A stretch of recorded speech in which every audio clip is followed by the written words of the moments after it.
2 साल पहले की बात है। मार्च का महीना था और मेरी इंटरमीडिएट की परीक्षा हाल ही में खत्म हुई थी। इसके बाद मैंने जेईई की परीक्षा दी और काउंसलिंग में मुझे आईआईटी कानपुर मिल गया। यहीं पर मेरी मुलाकात सोना से हुई। हम दोनों ने साथ में सॉफ्टवेयर इंजीनियरिंग की पढ़ाई शुरू की और वक्त के साथ हम एक दूसरे के बेहद करीब आ गए। साथ पढ़ना, साथ खाना पीना, छुट्टियों में साथ घूमना, ये सब अब हमारी आदत बन चुका था। धीरे धीरे हमारे बीच एक गहरा रिश्ता बन गया जिसे अब प्यार कहा जा सकता था। और फिर हमारा ये रिश्ता कॉलेज में सबको पता चल गया। समय बीतता गया और छुट्टियों का वक्त आ गया। सारे छात्र छात्राएं अपने अपने घर जाने की तैयारी करने लगे। मैं भी गांव जाने की तैयारी में था। रात 10 बजे मेरी ट्रेन थी और मैं अपने कमरे में सामान पैक कर रहा था। अचानक दरवाजे पर दस्तक हुई। वो सोना थी। वो कमरे में आई और चुपचाप पलंग पर बैठ गई। उसने बताया कि इस बार वो अपने घर पर ही रहेगी क्योंकि उसके पापा ने उसके लिए लड़का देखने का फैसला किया है। मैं अंदर से हिल गया था। उसने कहा कि उसके पापा हमारी शादी के लिए तैयार नहीं हैं। मैं कुछ कह नहीं सका। फिर उसने पूछा कि क्या हम छुट्टियों के बाद मिलेंगे, लेकिन मेरा जवाब था अब मिलने का क्या फायदा। इतना कहकर मैं कमरे से बाहर निकल गया और उसी शाम अपने गांव चला आया। गांव में छुट्टियां कैसे बीती ये मैं ही जानता हूँ। कुछ भी अच्छा नहीं लग रहा था। मन उदास और खोया खोया रहता था। जब छुट्टियां खत्म हुई और मैं कॉलेज लौटा तो वहां सब मिल गए सिवाय सोना के। पहले पहले लगा कि शायद शादी के चक्कर में लेट हो गई होगी, लेकिन फिर कई दिन बीत गए, वो नजर नहीं आई। आखिरकार मैंने उसकी सहेली स्नेहा से पूछा जो उसी के गांव से थी, लेकिन मेरा सवाल सुनते ही स्नेहा का चेहरा उतर गया। वो गहरी उदासी में डूब गई। मैंने जब ज्यादा जोर दिया तो उसने जो बताया उसने मेरी रूह तक को कंपा दिया। स्नेहा ने कहा कि कॉलेज से लौटने के बाद से सोना बिल्कुल बदल गई है। अब वो किसी से बात नहीं करती, खाना पीना छोड़ दिया है। पूरे दिन एक अंधेरे कमरे में चुपचाप बैठी रहती है। कभी जोर जोर से चीखती है तो कभी खुद से बातें करती है।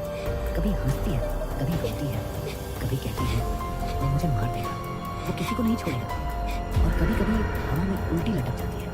मैं विश्वास नहीं कर पा रहा था कि ये सब सच है, लेकिन फिर मैंने स्नेहा से उसका पता लिया और उसी शाम की ट्रेन पकड़कर सोना के गांव जा पहुंचा।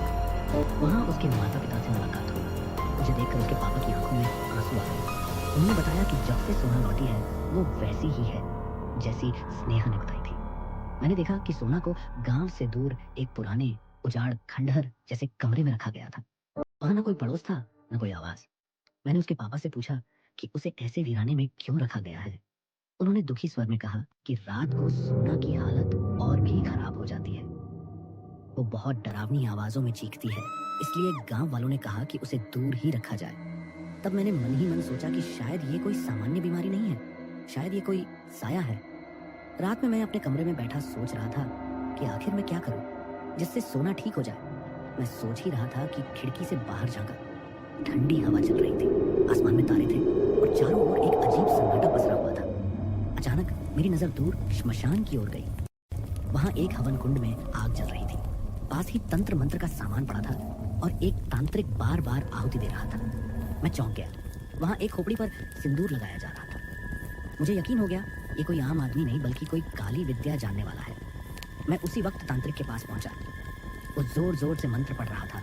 ओम काली नमः, जय चामुंडाय विचे। मैंने उसके सामने घुटनों के बल बैठकर सारी बात बताई। उसने सुना और बोला कि उस लड़की पर काले जादू का साया है। जब वो कॉलेज से लौट रही थी तो उसने चौराहे पर रखे एक टोटके पर कदम रख दिया। वहीं से एक पिशाच ने उसका पीछा करना शुरू किया। तांत्रिक ने कहा कि इसे हटाया जा सकता है, लेकिन इसकी कीमत है एक इंसानी जान। वो बोला कि पिशाच एक जान लेकर ही जाएगा और किसकी जान जाएगी ये वही चुनेगा। मैं डर गया था, लेकिन फिर भी मैंने हामी भर दी। तांत्रिक ने मुझे एक ताबीज और थोड़ी राख दी और कहा, ताबीज सोना के हाथ में बांध दो और राख उसके कमरे में छिड़क दो। पिशाच जब तक ताबीज है उसे छू नहीं सकेगा। मैंने वैसा ही किया। ताबीज बांधा, राख छिड़की, लेकिन अगली सुबह जो हुआ वो किसी बुरे सपने जैसा था। सोना के पिता की मौत हो गई थी। पिशाच उन्हें ले गया था।